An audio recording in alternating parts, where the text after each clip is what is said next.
কি হলো? এই বৃষ্টির মধ্যে কোথায় চললেন? আপনি কোথায় যাচ্ছেন? মাছ ধরতে? নদীতে যাবেন না, ওখানে কুমির দেখা গেছে।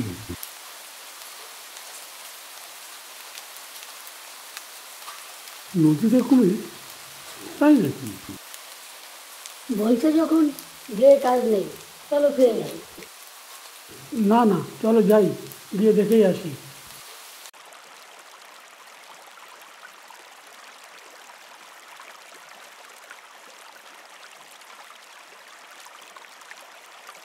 খুব বৃষ্টি হচ্ছে। কেমন যেন একটা ভয় ভয় করছে। ওরে বাবা, ওই তো কুমির।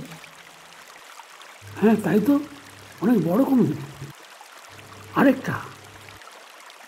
না না, এখানে মাছ ধরা যাবে না, চলো এখান থেকে। সেই ভালো, তাড়াতাড়ি চলো।